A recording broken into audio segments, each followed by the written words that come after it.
सद्गुरुदेव भगवान की जय। श्री मौनी बाबा भगवान की जय। शिवोहम शिवोहम शिवोहम। गुरु निंदा करं दुष्टवां धावयेत तत वासयेत अस्थानं वां तत परित्यज्यं जिह्वां छेदाशमो यदि। किसी की निंदा करना स्वयं में एक बुराई है। जिसका स्वयं का व्यक्तित्व हीन होता है वही दूसरे की निंदा करके अपनी श्रेष्ठता सिद्ध करना चाहते हैं। हीन व्यक्ति ही निंदक बन जाता है। जो स्वयं श्रेष्ठ नहीं है वह दूसरों को अश्रेष्ठ सिद्ध कर स्वयं को श्रेष्ठ दिखाता है, जो एक मानसिक रोग है। रोगण मस्तिष्क वाला ही निंदा में रस लेता है। किसी की निंदा करते रहने से कभी भी श्रेष्ठता प्राप्त नहीं किया जा सकता। फिर जिस गुरु ने ज्ञान दिया है, जिसके जीवन को श्रेष्ठ बनाने के लिए जो प्रयत्नशील है, उसी की निंदा करने से उसे क्या लाभ हो सकता है। इससे तो वह उसके ज्ञान से वंचित ही रहेगा। भगवान शिव कहते हैं, यदि कोई ऐसे तत्वदर्शी गुरु की निंदा करते देखा जाए तो उसकी जिह्वा काट देनी चाहिए। यदि वह जिह्वा काटने में समर्थ न हो तो उसे वहाँ से भगा देना चाहिए, और यदि वह वहाँ से न हटे तो स्वयं वहाँ से हट जाना चाहिए। किंतु किसी प्रकार से किसी गुरु की निंदा न तो स्वयं करनी चाहिए, न किसी दूसरे के मुंह से सुनना ही चाहिए। निंदा करने अथवा निंदा सुनने से स्वयं का मन मलिन हो जाता है, जिससे लाभ कुछ नहीं होता। मुनिभिः पन्नगै वापि सुरवंशापितो यदि कालमृत्युभयाद्वापि गुरुसंत्राति पार्वती। ब्रह्मज्ञानी गुरुदेव एक ऐसी शक्ति है जो शिष्य को सभी प्रकार के ताप साप से रक्षा करते हैं। जिस शिष्य ने गुरु के प्रति पूर्ण समर्पण कर दिया है, उसके दुख सुख ताप साप आदि का पूर्ण दायित्व उस गुरु पर हो जाता है। वह हर प्रकार से उसकी रक्षा करते हैं। उसके शारीरिक मानसिक एवं आध्यात्मिक कष्टों का ही निवारण वह ही निवारण करते हैं। यदि किसी कारण से कोई मुनि पन्नग अथवा देवताओं द्वारा भी वह शापित हो जाए तो भी गुरु उसे बचा सकते हैं। यहाँ तक कि उसे यथा समय होने वाली मृत्यु के भय से भी उसे मुक्त कर सकते हैं। अज्ञानी को मृत्यु का भय अधिक रहता है। वह समझता है मेरा सब कुछ छीन रहा है, ऐसा अस्तित्व ही समाप्त हो जाता है। उसके इस भय का कारण उसकी कामनाएं एवं वासनाएं ही हैं। उसकी आसक्ति ही इस भय का मूल कारण है। जो संसार के प्रति जितना आसक्त रहता है वही मृत्यु के समय अधिक भयभीत होता है। वह संसार को पकड़े रहना चाहता है, उसे छोड़ना नहीं चाहता। यही उसके भय का मुख्य कारण है। ऐसे समय में गुरुदेव का ज्ञान ही उसकी इस भय से रक्षा करता है। भय का एकमात्र कारण अज्ञान है, जिसकी निवृत्ति ज्ञान से ही होती है। वास्तविकता को जान लेना ही ज्ञान है। भय हमेशा काल्पनिक होता है, जैसे भूत का भय, रस्सी को सर्प समझकर भयभीत होना, किसी पर अनायास ही शंका कर उससे भयभीत होना, सब अज्ञान के कारण होता है। वास्तविकता जान लेने पर सभी भय दूर हो जाते हैं। गुरुदेव ही सत्य ज्ञान द्वारा शिष्य को सभी प्रकार के भ्रमों, शंकाओं और भयों से मुक्त कर देते हैं। सृष्टि की कार्य प्रणाली को पूर्ण रूप से जान लेना ही सभी प्रकार के भयों से मुक्ति दिला सकता है। सद्गुरुदेव भगवान की जय।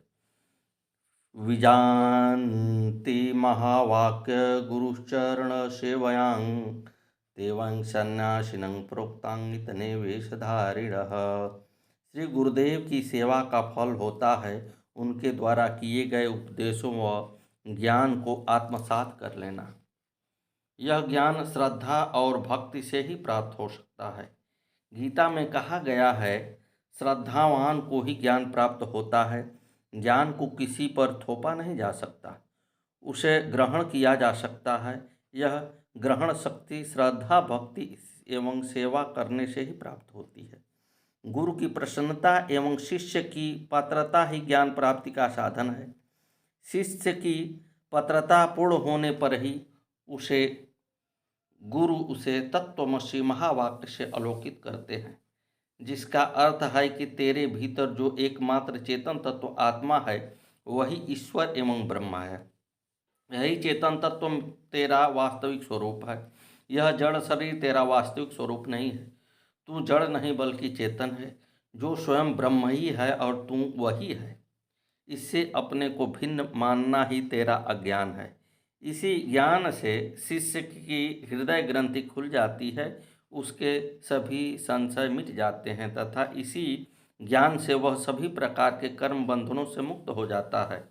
वह इस अज्ञान निद्रा से जाग उठता है, जिससे उसका पूर्ण रूपेण रूपांतरण हो जाता है। वह नया ही व्यक्ति बन जाता है। वही सच्चा सन्यासी होता है। उसकी समस्त काम क्रोध लोभ मोह आसक्ति कामना वासना आदि छूट जाती है।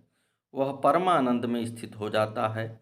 उसी का वैराग्य सच्चा वैराग्य है तथा वही उसकी मुक्ति का कारण है। संन्यास लिया नहीं जाता, वह ज्ञान प्राप्ति के बाद घटित हो जाता है। यह क्रिया का अंग नहीं बल्कि एक घटना है जो गुरु के महावाक्य से घटित होती है। जो केवल गुरु से दीक्षा लेकर गुरु मंत्र लेकर तथा वेश बदल कर संन्यास लेते हैं वह आरंभ मात्र है। जिस प्रकार कोई विद्यार्थी शिक्षा प्राप्त करने के लिए किसी विद्यालय में प्रवेश करता है तो उसे विद्यालय का गणवेश धारण करना होता है, उसी प्रकार ज्ञान प्राप्ति की इच्छा से शिष्य किसी गुरु की शरण में जाता है तथा उसके आश्रम में निवास करता है तो उसे विशेष प्रकार का वेश धारण करना पड़ता है तथा गुरुदेव व आश्रम के सभी नियमों का पालन करना पड़ता है। यह उसका अस्थायी संन्यास है। अस्थायी संन्यास तो गुरुदेव के महावाक्य के श्रवण करने के बाद ही घटित होता है। सद्गुरुदेव भगवान की जय। श्री मौनी बाबा भगवान नमो नमः।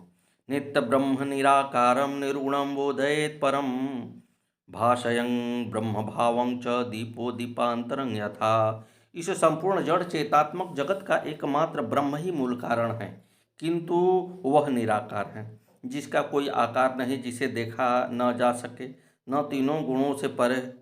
वह तीनों गुणों से परे निर्गुण है, किंतु वह नित्य है, सनातन है, सर्वव्यापी है, जिनकी अनुभूति होने पर सभी दृश्य प्रपंच का बाध हो जाता है। यह सृष्टि उसी के विभिन्न रूप मात्र है, जो उसमें भिन्न नहीं है। इस भिन्नता की प्रतीति उसके अज्ञान के कारण ही होता है। जब उसका बोध हो जाता है तभी सृष्टि के सर्वत्र एकत्व की अनुभूति होती है। इस एकत्व की अनुभूति होना ही ज्ञान है तथा भिन्नता देखना ही अज्ञान है, जो उस ब्रह्म की अनुभूति हुए बिना मिटता नहीं। सद्गुरु वही हैं जिसको ऐसी अनुभूति हो चुकी है, वही दूसरों को उसका बोध करा सकते हैं। जिस प्रकार एक दीपक ही दूसरा दीपक जला सकता है, स्वयं बुझा हुआ दीपक नहीं जला सकता, उसी प्रकार जिसे ब्रह्म तत्व का बोध हो चुका है वही दूसरे को उसका बोध करा सकता है। जिससे स्वयं का बोध नहीं हुआ वह ब्रह्म और माया पर प्रवचन तो खूब दे सकता है, ज्ञानी गुरु से भी अधिक बोल सकता है, किंतु उसका बोध नहीं करा सकता। सद्गुरु ही शिष्य व ब्रह्म भाव प्रकट कर सकते हैं। सद्गुरुदेव भगवान की जय। गुरुप्रसादतं स्वात्वात्मान राम निरीक्षणात् समता मुक्ति मार्गेण स्वात्मज्ञानं प्रवर्तते। आनंद अनुभूति का विषय है। बाह्य वस्तुएं सुख दे सकती हैं, सुविधा दे सकती हैं, किंतु इनसे मानसिक शांति नहीं मिल सकती। शांति के लिए मन की वृत्तियों को संकुचित करना पड़ता है, जिसके लिए धैर्य, संतोष, क्रोध न करना, निंदा, स्तुति आदि से बचना, लालच न करना, मोह और आसक्ति का त्याग आदि अनेक उपकरण करने पड़ते हैं, किंतु मनुष्य यह सब कर नहीं पाता। फिर उसे योग साधना ध्यान आदि के लिए कहा जाता है, जिससे उसे थोड़ी शांति मिलती है, किंतु इससे भी उसे आनंद की प्राप्ति नहीं हो सकती। वह अपने को थोड़ा हल्का महसूस अवश्य कर सकता है, किंतु वह भी आनंद प्राप्ति नहीं है। आनंद भीतर की अनुभूति है, जो आत्मज्ञान के बाद ही होता है। केवल आनंद की अनुभूति तो शरीर के आनंदमय क्रोध कोष के प्रवेश करने पर होती है, किंतु यह आनंदमय कोष भी शरीर का ही भाग है। अनन्यमय प्राणायाम, मनोमय एवं मनोविज्ञान कोष से आगे आनंदमय कोश है, जो शरीर का ही एक कोश है, इसलिए इसकी अनुभूति हो जाना ही आत्मज्ञान नहीं है। आत्मज्ञान इसके ऊपर की स्थिति है, जो गुरु कृपा से ही प्राप्त होती है। अन्यथा भ्रमवश साधक इस आनंद की अनुभूति को ही आत्मज्ञान समझकर वहीं रुक जाता है। जब शिष्य को आत्मज्ञान की अनुभूति हो जाती है, तो वह समता और मुक्ति के मार्ग का अनुसरण करता है। ऐसी समता का आ जाना ही मुक्ति का प्रथम चरण है। गीता में इसी को योग कहा गया है। सत्वं योग उच्यते। इसके बाद वह सद्गुरु उस शिष्य को आत्मज्ञान कराता है। इसी के बाद वह संपूर्णत्व की अनुभूति करता है। सद्गुरुदेव भगवान की जय। स्फटिके स्फटिकं रूपं दर्पणे दर्पणो यथा तथात्मनि चिदाकारमानंद सोऽहमुत्तयोत्। जब साधक को आनंदमय कोश की अनुभूति होती है, तो उसे परम आनंद की अनुभूति होती है। यह अनुभूति मन की को ही होती है, क्योंकि मन कभी मिटता नहीं। वही आत्मा तथा ईश्वर की अनुभूति कराता है। इस अवस्था में भी मन उपस्थित रहता है, जो द्वैत की अवस्था है। अनुभव करने वाला मन है, जो आत्मा नहीं है।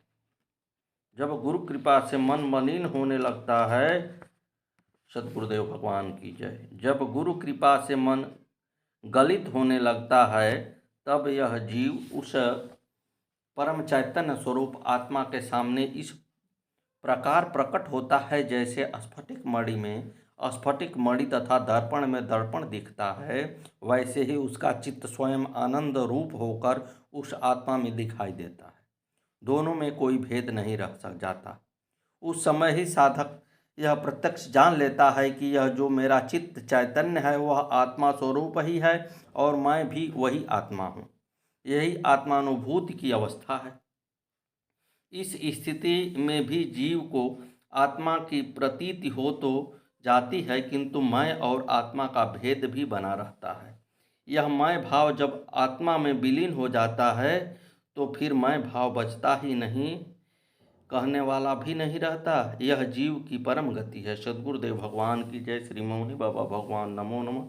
आगे की कथा का